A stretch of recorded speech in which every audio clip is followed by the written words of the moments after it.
El título para hoy día es Los días finales de Jesús. Los días finales de Jesús. Versículo de memoria, Mateo 26:31, y dice: Entonces Jesús les dijo: Todos vosotros os escandalizaréis de mí esta noche, porque escrito está: heriré al pastor y las ovejas del rebaño serán dispersadas. Un versículo que nos muestra la realidad de lo que iba a ocurrir con Jesucristo. Vamos a ir al primer día, Mateo 26, 6, 7. Y aquí en Mateo 26, 6, 7 hay una declaración especial. Miren lo que dice. Y estando Jesús en Betania, en casa de Simón el leproso, vino a él una mujer con un vaso de alabastro de perfume de gran precio, y lo derramó sobre la cabeza de él, estando sentado a la mesa. Y ante este acto de la dama hay dos reacciones importantes. Miren la primera, Mateo 26, 8. Miren lo que dice. Al ver esto, los discípulos se enojaron diciendo: ¿para qué este desperdicio? Y luego Mateo 26, 10, miren la reacción. Y entendiendo Jesús les dijo: ¿por qué molestáis a esta mujer? Pues ha hecho conmigo una buena obra. ¿Cuál es la reacción de Jesús y de los discípulos ante este acto especial de la dama? ¿Cuál es la reacción especial? Miren lo que dice. Al ver esto, los discípulos, ¿qué pasó? Se enojaron. Y la reacción de Jesucristo: ¿por qué molestáis a esta mujer? Dos reacciones contrarias. Pero siguiendo, ¿qué es lo que dijeron los discípulos? Se enojaron y miren lo que dice: ¿para qué este desperdicio? ¿Y qué dice Jesucristo? Ha hecho conmigo una buena obra. Dos cosas importantes, una cosa de valor, una cosa que realmente tenía mucho valor, derramada, y parecía para ellos, ¿qué cosa? Un desperdicio. Para Jesucristo, al contrario, era ¿qué cosa? Una buena obra. ¿Y cuál era el argumento de ellos y cuál era el argumento de Jesucristo para decir esto? ¿Cuál era el argumento? Miren lo que ellos argumentaron. Mateo 26, 9. Porque esto podía haberse vendido a gran precio y haberse dado a los pobres. ¿Argumento válido o no válido? Sí. Válido. Y miren el argumento de Jesucristo: ha hecho conmigo una buena obra. Y miren lo que dice Mateo 26, 11.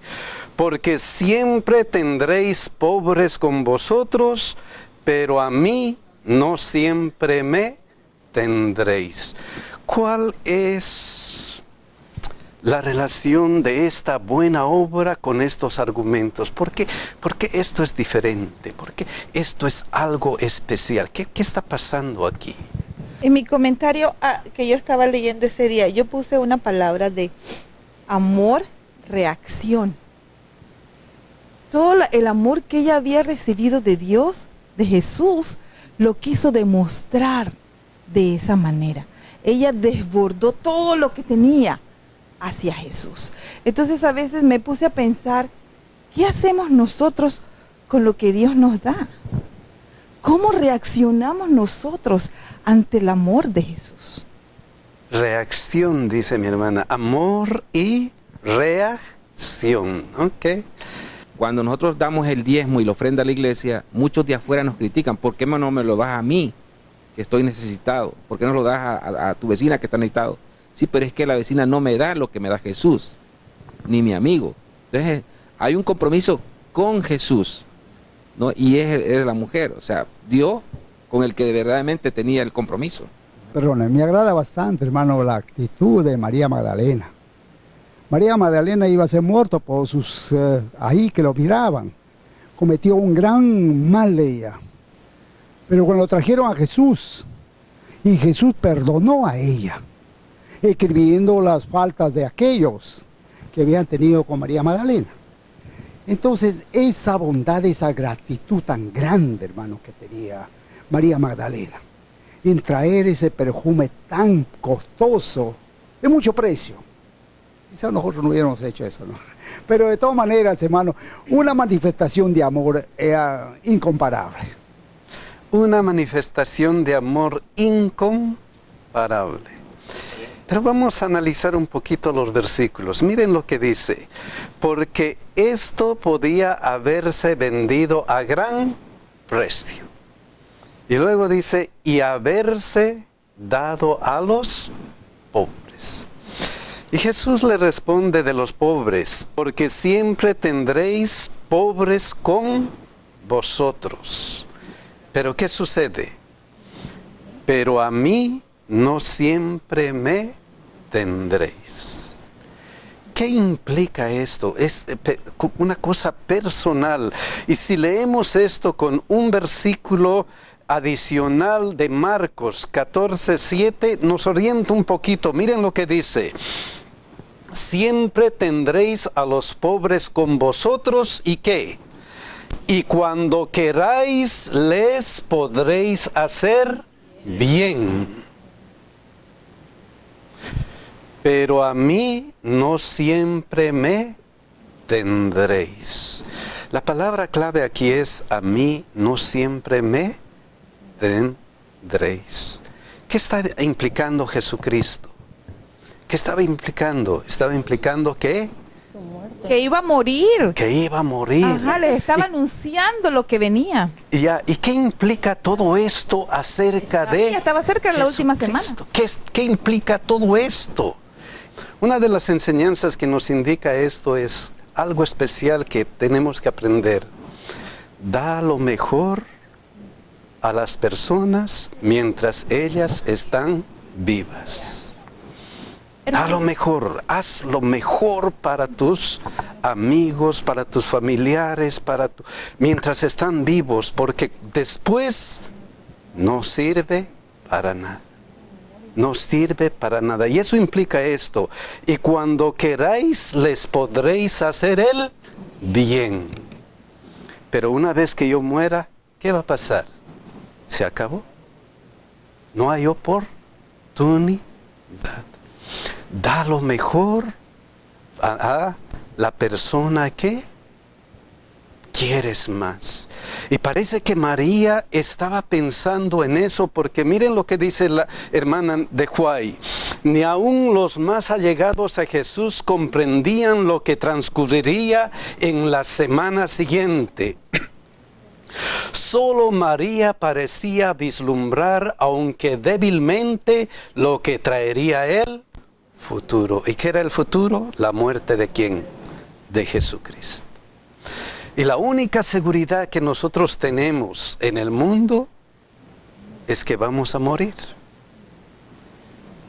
Queramos o no, esa es la seguridad. Todos, si es que no viene Jesucristo antes, vamos a morir. Y parece que una de las enseñanzas grandes de esto es eso. Da lo mejor a tus familiares, amigos o a tus relaciones mientras están vivos. Porque otras personas siempre van a estar con nosotros, pero ellos algún día se van a ir. Algún día se van a ir. Y en este caso estaba hablando de Jesucristo. Y por eso miren lo que dice Mateo 26:18. Y él dijo, id a la ciudad a cierto hombre y decidle, el maestro dice, ¿qué cosa? Mi tiempo está cerca. Da lo mejor al maestro. Va a morir. Antes que muera, dale tu corazón. Entonces, ofrecer amor mientras hay vida es algo importante. Ofrece amor mientras hay vida. Después ya no sirve para nada. Y luego que, miren lo que dice, en tu casa celebraré la Pascua con mis discípulos. Mi tiempo está cerca, voy a celebrar la Pascua con mis discípulos. La Pascua, ¿qué era la Pascua? ¿Qué era la Pascua? Recordatorio cuando lo sacó de Egipto. Recordatorio cuando el pueblo de Israel salió de Egipto. Un recordatorio de liberación. En efecto, miren lo que dice Éxodo 12, 26 y 27. Y cuando os dijeren vuestros hijos, ¿qué es este rito vuestro de la Pascua? Vosotros responderéis, es la víctima de la Pascua de Jehová, el cual pasó por encima de las casas de los hijos de Israel en Egipto, cuando hirió a los egipcios y libró nuestras casas. Entonces el pueblo se inclinó y adoró. Entonces la Pascua era un recordatorio de la liberación del pueblo de Israel. Y cuando vino Jesucristo, ¿qué pasó con la Pascua? ¿Qué ocurrió con la Pascua? ¿Qué pasó? Miren lo que dice 1 Corintios 5, 7. Limpiaos pues de la vieja levadura, para que seáis nueva masa sin levadura como sois. Porque nuestra Pascua, que es ¿quién? Cristo, ya fue sacrificada por nosotros. Entonces, esta Pascua donde sacrificaban un pequeño cordero era símbolo de ¿qué? Cristo. Símbolo de Cristo, del sacrificio de Cristo. Y Él es nuestra Pascua, que es Cristo, ya fue sacrificada por nosotros. Y Él celebró la Pascua, porque dice, en tu casa celebraré la Pascua. ¿Y cómo celebró la Pascua? Miren lo que dice Mateo 26, 26 al 28. Y mientras comían, tomó Jesús el pan y bendijo y lo partió y dio a sus discípulos y dijo, tomad, comed, esto es mi cuerpo. Y tomando la copa y habiendo dado gracias, le dio diciendo, bebed de ella todos, porque esto es mi sangre del nuevo pacto. Desde ahora van a hacer este rito, ya no el corderito. Y luego dice que por muchos es derramada para remisión de los pecados. Entonces, ¿qué cosa? Jesucristo nos libera del pecado. La Pascua era un símbolo de esa liberación de Jesucristo del pecado. Y ahora, la cena del Señor, el rito de la cena del Señor, es ese mismo símbolo que nos muestra que Jesús nos ha librado del pecado. Pero Jesucristo, cuando terminó de decir esto, dijo algunas cosas más. Y una de las cosas importantes que dijo está en Mateo 26, 29. Miren lo que dice. Y os digo que desde ahora no beberé más de este fruto de la vid, hasta aquel día en que lo beba nuevo con vosotros en el reino de mi Padre. ¿Qué les estaba diciendo a los discípulos en este instante? Esa fue una despedida que tuvieron, que él tuvo con ellos. Y por eso le dijo, la próxima vez será cuando estemos en el reino de mi Padre. Wow, amén. Mi hermana dice, esa era una despedida. Y lo que él dijo tiene una significancia especial. Dijo, hasta el día en que lo beba nuevo con vosotros en el reino de mi Padre. ¿Qué les había prometido? Vendré otra vez. Vendré otra vez. La promesa era grande. No se turbe vuestro corazón, creéis en Dios, creed también en mí. En la casa de mi Padre muchas moradas hay. Si así no fuera, yo os lo hubiera dicho. Voy pues a preparar lugar para vosotros. Y si me fuera y os preparare lugar, vendré otra vez y os tomaré a mí mismo, para que donde yo estoy, vosotros también estéis. Esta promesa, para que donde yo estoy, vosotros también estéis, estaba volviendo a recordarles. Estaba diciendo, miren, esto es lo que yo quiero hacer con ustedes. Esto es lo que yo quiero hacer con ustedes. Quiero estar, ¿qué cosa? Allá en el lugar celestial donde estoy yendo a preparar. Quiero estar con ustedes allá mismo en el reino de mi Padre. O sea, les estaba confirmando y les estaba diciendo, no se desanimen, porque esto les he prometido. Y miren, yo voy a morir, pero quiero beber esta misma copa con ustedes allá en el reino celestial. ¿Cuál es la significancia de esto? ¿Qué nos invita a nosotros esto? ¿Qué nos indica eso a nosotros? ¿Qué nos indica eso a nosotros?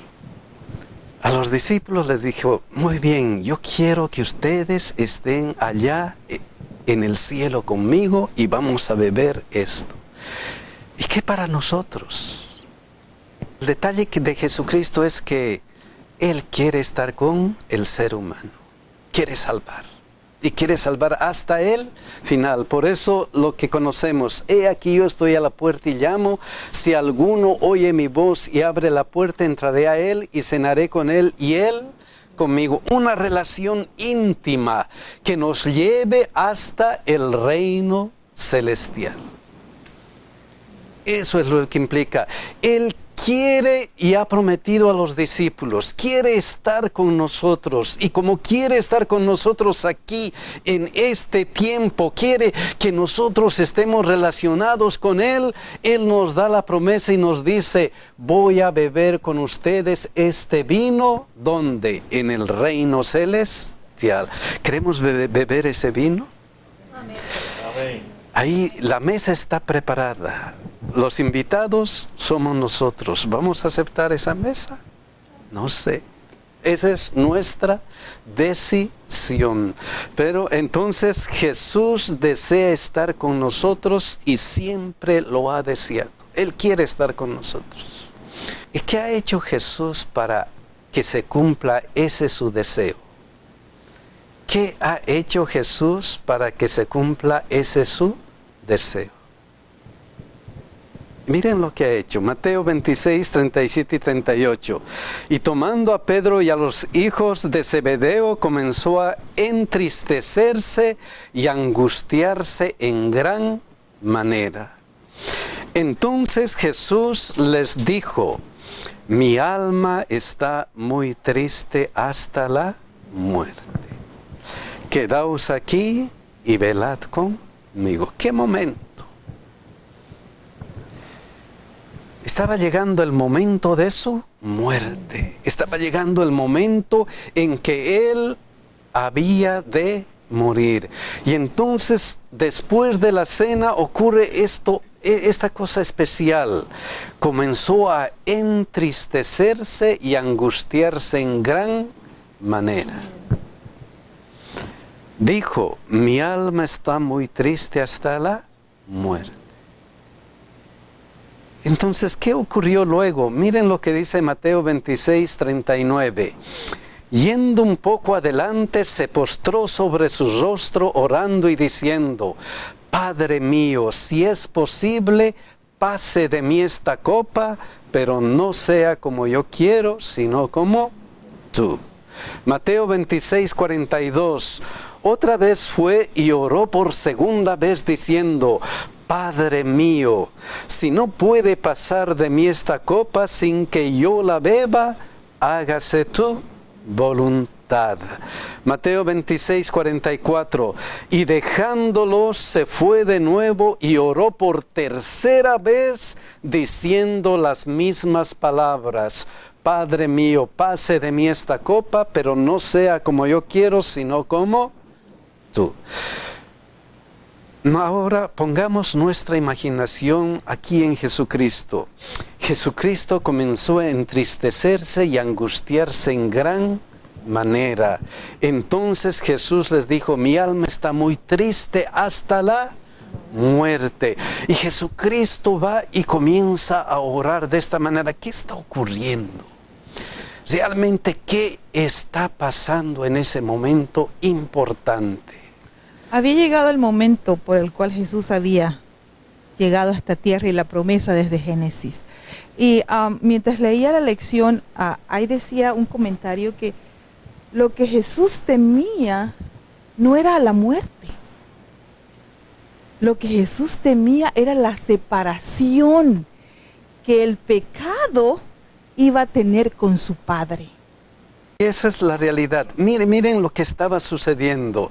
Dice, Padre mío, si es posible, pase de mí esta copa. Padre mío, si no puede pasar de mí esta copa sin que yo la beba. O sea, el conflicto era serio. El conflicto era serio. ¿Qué es lo que estaba pasando? Miren lo que dice Isaías 59:2, lo que dice mi hermana, y miren lo que dice.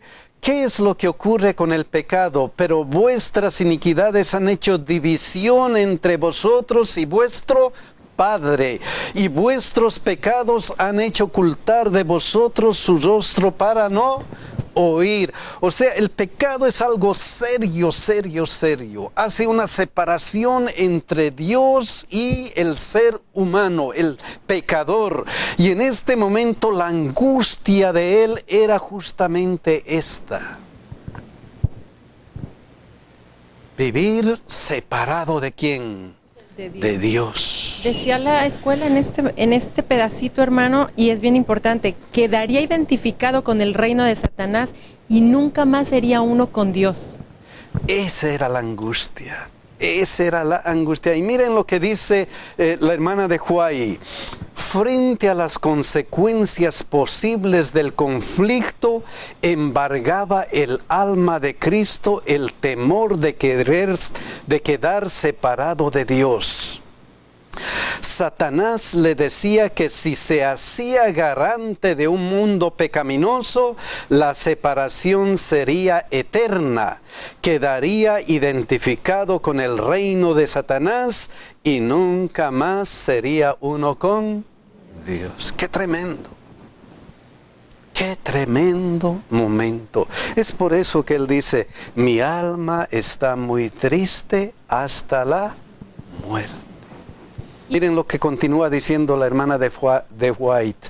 Había llegado el momento pavoroso, el momento que habría de decidir el destino del mundo. La suerte de la humanidad dependía de un hilo, de una decisión. Cristo podía aún ahora negarse a beber de la copa destinada al hombre culpable. Todavía no era demasiado tarde. Podía enjugar el sangriento sudor de su frente y dejar que el hombre pereciere en su iniquidad. Podía decir, recibe el transgresor la penalidad de su pecado y yo volveré a mi Padre. Podía hacerlo. ¿Pero qué? Podía decir, ¿beberá el Hijo de Dios la amarga copa de la humillación y la agonía? ¿Sufrirá el inocente las consecuencias de la maldición del pecado para salvar a los culpables? ¿Estaba dispuesto a hacer eso Jesucristo? ¿Podía hacerlo? ¿Cuál fue la decisión de él? ¿Cuál fue la decisión? Pero no sea como yo quiero, sino como tú. ¿Qué decisión? Hágase tu voluntad. Amén. ¿Qué decisión? Esa decisión fue la que conduce nuestra salvación para la eternidad. Hágase tu voluntad. no quiero, no puedo, no, me impide algo. Mi alma está muy triste hasta la muerte. Estoy angustiado, estoy entristecido. Señor, por favor, si es posible que no ocurra esto a mí. Pero Él vio al ser humano. Él nos vio a nosotros, uno por uno. No, yo quiero salvarle. Yo quiero que él o ella esté salvo. Voy a hacer mi decisión, pero no sea como yo quiero, sino como tú. Y la decisión está hecha. Mateo 26, 45. Entonces vino a sus discípulos y les dijo: dormid ya y descansad. He aquí ha llegado la hora, y el Hijo del Hombre es entregado en manos de pecadores. Jesús decidió salvarnos. Jesús decidió hasta el último momento salvarnos. Y si Él decidió salvarnos, ¿y ahora qué? ¿Y ahora qué? Miren lo que pasó en Mateo 26, 48 y 49. Y el que le entregaba les había dado señal diciendo: que yo besare, ese es, prendedle. Y enseguida se acercó a Jesús y dijo: salve, maestro, y le besó. ¿Quién era? Judas. ¿Y qué pasó en este momento? Miren lo que dice Mateo 26, 14 y 15. Entonces uno de los 12, que se llamaba Judas Iscariote, fue a los principales sacerdotes y les dijo: ¿qué me queréis dar? Y yo os lo entregaré. Y ellos le asignaron 30 piezas de plata. Mateo 27, 3 y 4. Entonces Judas, el que había entregado, viendo que era condenado, devolvió arrepentido las 30 piezas de plata a los principales sacerdotes y a los ancianos, diciendo: yo he pecado entregando sangre inocente. Mas ellos dijeron: ¿qué nos importa a nosotros? Allá tú. ¿Qué está ocurriendo aquí? ¿Quién está a la cabeza de todo esto? Judas. ¿Quién tiene el poder? Judas. Judas dirigiendo a los soldados, más de 600, a los principales, a los sacerdotes. El líder era en este momento Judas. ¿Y quiénes se aprovecharon de Judas? Los fariseos, Los sacerdotes, para matarle. Miren lo que dice aquí. Entonces uno de los 12, que se llamaba Judas Iscariote, fue a los principales sacerdotes y les dijo: ¿qué me queréis dar? Y yo los entregaré. Tengo el poder. Aquí está en mis manos. Yo puedo hacer todo.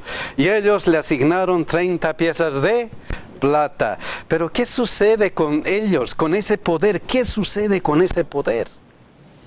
Miren lo que dice. Entonces Judas, el que le había entregado, viendo que era condenado, devolvió arrepentido las 30 piezas de plata a los principales sacerdotes y a los ancianos, diciendo: yo he pecado entregando sangre inocente. Mas ellos dijeron: ¿qué nos importa a nosotros? Allá tú. ¿Es tu problema? Pero antes le habían buscado. Lamentablemente él vendió su vida, ¿por cuánto? Por 30 piezas de plata. Porque finalmente, ¿qué pasó con él? Y arrojando las piezas de plata en el templo, salió y fue y se ahorcó. Se acabó. Y a veces nos intriga esta vida de Jesucristo. Pero nosotros, cuando vemos este versículo, Mateo 26, 74, entonces él comenzó a maldecir y a jurar, hablando de Pedro: no conozco al hombre, y enseguida cantó el gallo. ¿Cuántas veces negó? 3 veces. 3. ¿Cuál es la diferencia entre esto y esto? ¿Habrá alguna diferencia? El acto es el mismo, porque los dos traicionaron a Jesús. Los dos traicionaron a Jesús. Pero ¿Cuál es la diferencia? ¿Qué es lo que hace la diferencia entre este Judas que realmente nosotros vemos su fin y Pedro? ¿Qué es lo que hace la diferencia? En primer lugar, cuando nosotros cometemos un error, ¿qué es lo que hace Jesucristo? ¿Qué es lo que hace Jesucristo? Nos abandona, nos dice, allá tú has cometido todo eso. ¿Qué es lo que hace Jesucristo?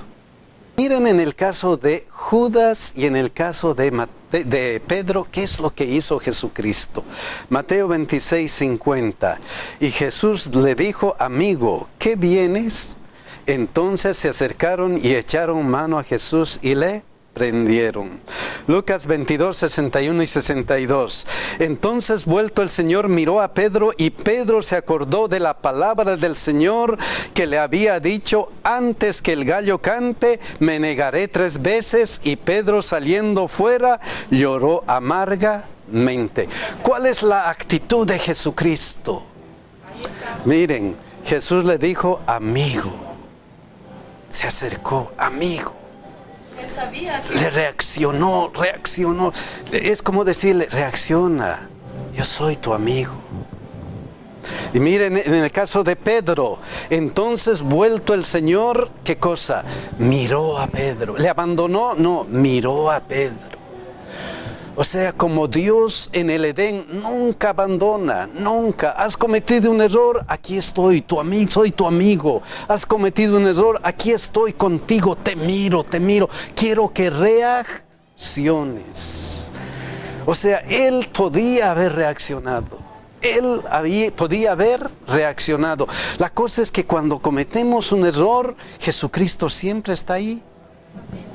Él siempre está con nosotros. No nos desecha. Es la decisión que nosotros tomamos.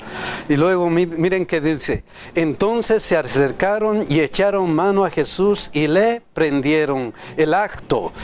Y Pedro se acordó de la palabra del Señor que le había dicho, antes que el gallo cante, me negarás 3 veces. El mismo acto, similar acto. Traición. Y entonces, ¿qué? ¿Qué ocurrió con Judas? Miren lo que dice Mateo 27:3. Entonces Judas, el que había entregado viendo que era condenado, devolvió arrepentido las 30 piezas de plata a los principales sacerdotes y a los ancianos. ¿Devolvió cómo? Arrepentido. ¿Y qué pasó con Pedro? Y Pedro saliendo fuera lloró amargamente. Hasta este momento, ¿hay alguna diferencia? No hay diferencia. ¿Qué es lo que hace la diferencia? ¿Qué es lo que hace la diferencia? Este arrepentido, aquí Pedro lloró amargamente, supuestamente de arrepentimiento. ¿Qué es lo que hace la diferencia? ¿Qué es lo que hace la diferencia en la vida cristiana? Cuando el apóstol dice, arrepiéntete y bautízate, ¿qué le está diciendo? Arrepiéntete y haz una, ¿qué cosa? Decisión. No solamente llega hasta el arrepentimiento. No. Solamente arrepentimiento no es la clave. Es la decisión que haces después del arrepentimiento. Estás llorando, estás arrepentido. ¿Qué vas a hacer después de eso? No vas a estar llorando toda la vida, sino ¿qué vas a hacer después de eso? No vas a estar arrepentido toda la vida. ¿Qué vamos a hacer después de eso? ¿Qué hizo Judas después de eso? Después de arrepentirse. Mateo 27:5, ya lo hemos leído. Y arrojando las piezas de plata en el templo, salió y se fue y se ahorcó. ¿Hizo su decisión? Sí. Ya no quiero nada saber de Jesucristo. Le llevó a la muerte. ¿Qué hizo? ¿Cuál fue la decisión de Pedro? Miren lo que al final él dice, Simón Pedro, ¿qué cosa? Siervo y apóstol de Jesucristo. Jesucristo. Voy a continuar con quién, con Jesucristo. Voy a continuar, voy a estar con Él, pase lo que pase. Él me ha visto, Él me ha mirado, Él me ha puesto sus ojos en mí. Él quiere mi salvación. Él ha hecho todo lo posible para salvarme y yo no voy a desperdiciar esta oportunidad. Voy a ser siervo y apóstol de Jesucristo hasta la muerte. ¡Qué diferencia! ¡Qué diferencia! La decisión es lo que hace la diferencia. ¿Y qué pasó? A los que habéis alcanzado por la justicia de nuestro Dios y Salvador Jesucristo una fe igualmente preciosa que la nuestra. ¡Qué diferencia! Entonces Jesús decidió salvarnos. Nosotros debemos tomar una decisión de salvarnos. Y la decisión está dada. He aquí yo estoy a la puerta y llamo. Si alguno oye mi voz y abre la puerta, entraré a él y cenaré con él y él conmigo. ¿Cuál es nuestra decisión? ¿Pedro o como Judas? ¿Cuál va a ser? Mis hermanos, ojalá que decidamos estar de la mano de Jesucristo hasta el final, hasta llegar a la eternidad. Que Dios nos bendiga y nos cuide.